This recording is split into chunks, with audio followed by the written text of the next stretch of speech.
Property কেনার আগে কি কি ডকুমেন্টস দেখে নেওয়া উচিত? যদি আপনি প্রপার্টি বলতে কি বিভিন্ন কিছু বোঝায়, তো বিশেষ করে জায়গা জমি যদি বিষয় হয় সেক্ষেত্রে জায়গার জমি পেপারস দেখতে হবে। আর যদি ফ্ল্যাট হয় তাহলে ফ্ল্যাটের ডকুমেন্টসগুলো দেখতে হবে। তো এই সমস্ত ডকুমেন্টসগুলো অবশ্যই আপনাকে দেখতে হবে, সেইগুলো নিয়ে আমি আলোচনা করব। কারণ যদি এই সমস্ত ডকুমেন্টসগুলো যদি আপনার কাছে না থাকে বা যেখান থেকে আপনি নিতে যাচ্ছেন তার কাছে যদি না থাকে, সেক্ষেত্রে কিন্তু সেখানে একটা প্রবলেম হলে হতে পারে।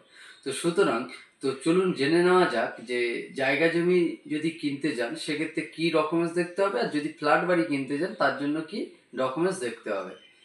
যদি জায়গাটা যদি ফ্ল্যাট বাড়ি হয় সেক্ষেত্রে আপনাকে যেটা দেখতে হবে, আপনি যার থেকে ফ্ল্যাটটা নিচ্ছেন সেটা কোনো ডেভেলপার নাকি না কোনো মালিকানা আছে সে অলরেডি, তার থেকে নিচ্ছেন, যেটাকে রিসেল ফ্ল্যাট বলা হচ্ছে।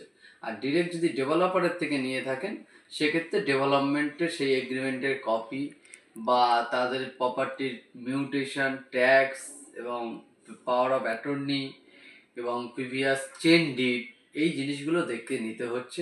আর যদি রিসেল ফ্ল্যাটও হয় সেক্ষেত্রেও সেম জিনিস, যে তার মাদার ডিড এবং তার প্রিভিয়াস যে চেন ডিডটা আছে সেই chain did, sanction building plan, CC মানে কমপ্লিশন সার্টিফিকেট, এরকম অনেক কিছু থাকে। সেই ডকুমেন্টসগুলো আপনাদেরকে দেখে নিতে হচ্ছে। তার নামে মিউটেশন, তার নামে ট্যাক্স রিসিপ্ট, এই জিনিসগুলো দেখে নিলে সেক্ষেত্রে কোনো প্রবলেম হবে না। আর জায়গা জমি যদি হয় তার নামে মিউটেশন আছে কিনা এবং তার নামে দলিল এবং তার ওই নামে কোনো কেস চলছে কিনা ওই জায়গা নিয়ে, সেই জিনিসগুলো আপনাকে দেখে নিতে হবে।